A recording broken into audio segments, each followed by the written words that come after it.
اس پہ ویسے ایک مسئلہ پوچھ سکتا ہوں آپ سے؟ وہ جو ان کی بیگم ہے بشرا بی بی جو ہے، ان کا ایک اپنا انٹرویو ہے جس میں وہ کہہ رہی ہیں کہ میری عدت پوری ہو چکی تھی جس وقت میں نے، تو پھر یہ انہوں نے کیوں مسئلہ اٹھایا؟ بس اٹھا لی. کیونکہ میرا معاشرہ ایسے زندگی گزار رہا ہے جیسے اوپر خدا ہے ہی کوئی نہیں. جس کے پاس طاقت ہے وہ اندھا ہو رہا ہے، جس کے پاس پیسہ ہے وہ اندھا ہو رہا ہے. ہماری کچھ باؤنڈریز ہیں، ان باؤنڈریز کو عزت دینا میرے ذمہ ہے. جیسے ملک کی باؤنڈری ہوتی ہے نا، اس کی سرحد ہوتی ہے، اس میں ہم انٹر نہیں ہو سکتے، ایسے ہی میری بھی ایک سرحد ہے. تب کسی کی سرحد میں انٹر نہ ہو، وہ اس کی ذاتی زندگی. جیسے عمران کی زندگی کو اچھال رہے ہیں. کتنے دکھ کی بات ہے کہ وہ مفتی سعید نام کو یہ کہ عدت میں نکاح پڑھا دیا. مطلب یہ بہت ہی دکھ ہوتا ہے. جس ملک کی عدالتیں انصاف نہ دے سکیں وہ معاشرہ تباہ ہو جاتا ہے. ہمارا قانون ہی شرعی نہیں ہے. اس قانون میں ظالم کو تو پناہ مل سکتی ہے، مظلوم کے لیے کوئی پناہ نہیں ہے. اور جو قانون ہے ہمارا، اس میں دیانتدار سے دیانتدار وکیل ہو تو بھی وہ انصاف فراہم نہیں کر سکتا. البتہ ظالم کے لیے بہت کشادہ ہے، جہاں سے مرضی وہ اپنے لیے گنجائش نکال لے. قیامت کے دن جتنے عمراء ہوں گے، حکام، جتنے قاضی ہوں گے، ان کے ہاتھ گردن کے پیچھے بندھے ہوئے ہوں گے، اور پھر اللہ تعالیٰ ان سے سوال کرے گا کہ تم نے حکومت کیسے کی، اور قاضی سے پوچھے گا تم نے فیصلے کیسے کیے. اگر اس کے فیصلے صحیح نکلے تو تب اس کے ہاتھ چھوٹیں گے اور اس کی جان بخشی جائے گی. اگر وہ ظالم کی حمایت میں قاضی ظالموں کو گنجائش دیتے رہے تو یہ انہی بندے ہاتھوں کے ساتھ جہنم میں چلے جائیں گے. اچھا مولانا، آپ کا خان صاحب سے بھی ایک رشتہ، ویسے تو آپ کو محبت کرنے والے ہیں، کون سی ایسی آپ سمجھتے ہیں ان کے واقعی کوئی ایک ان کی کوئی خوبی کیا ہے؟ اور میں چاہوں گا کچھ اس پہ تھوڑا سا پرسنالٹی عمران خان کس طرح دیکھتے ہیں آپ اس کو؟ ہمارا یہ جو فضا بن گئی ہے خاص طور پر سیاسی، کہ ہم لوگوں کی خوبیاں نہیں دیکھتے، کمیاں دیکھتے. کسی میں 100 خوبی ہو اور ایک کمی ہو تو اس ایک پر ہم اس کی 100 کو زیرو کر دیتے ہیں.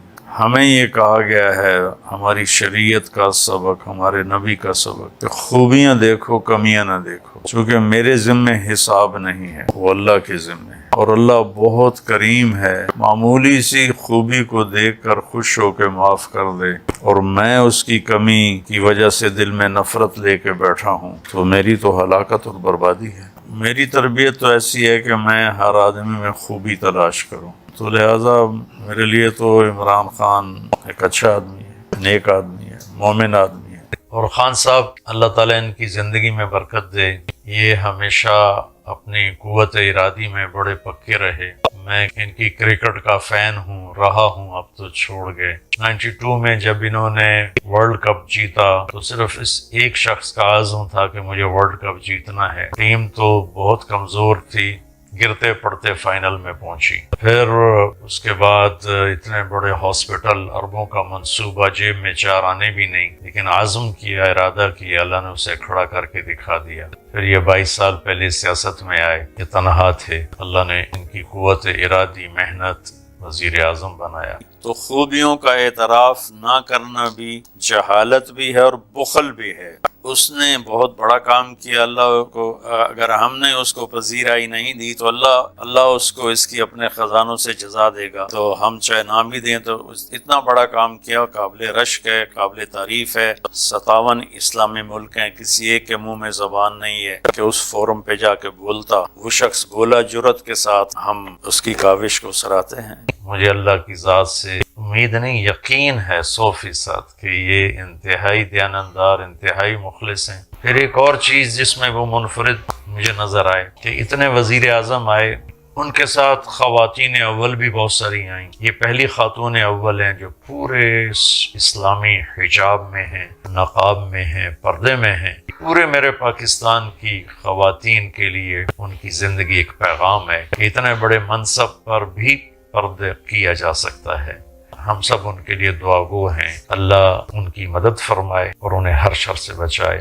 جو ٹوٹ پھوٹ ہے جس کی اب ہم اوور آل بات کر رہے تھے معاشرے کے اندر، اس ماحول کے اندر پھر اگین ایک مقبول، انتہائی مقبول سیاسی لیڈر جن کی ہم بات یہ بھی کر رہے تھے، ان کی پرانی ذاتی زندگی کے واقعات دوبارہ اچانک سے اچھال دینا سیاسی فائدہ حاصل کرنے کے لیے، اور اس میں افسوس ہوتا ہے کہ اس میں علماء کا کردار ایک سامنے آ رہا ہے. کیا میں اس پہ کہوں، لیکن آپ اس پہ کیا کامنٹ کریں گے؟ آپ کو حدیث سناتا ہوں. جس شخص نے کسی آدمی کی ایسی غلطی کو اچھالا جس پر وہ توبہ کر چکا ہو، تو اللہ اپنی قسم اٹھاتے ہیں کہ میں تجھے اس وقت تک موت نہیں دوں گا جب تک میں تمہیں اس برائی میں مبتلا نہیں کر دوں گا. یہ اتنا سنگین مسئلہ ہے. تو میں نے تو اس میں خیر کے سوا کچھ نہیں دیکھا.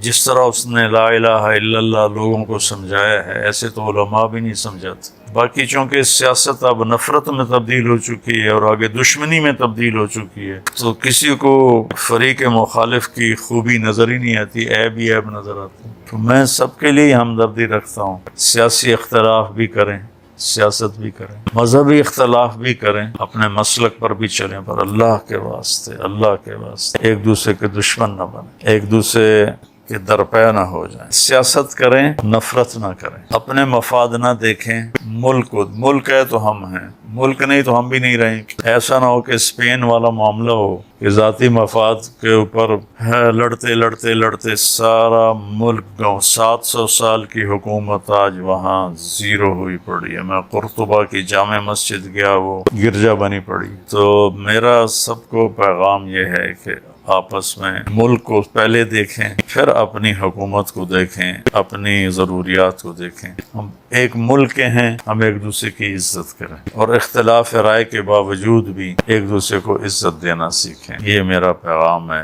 ناظرین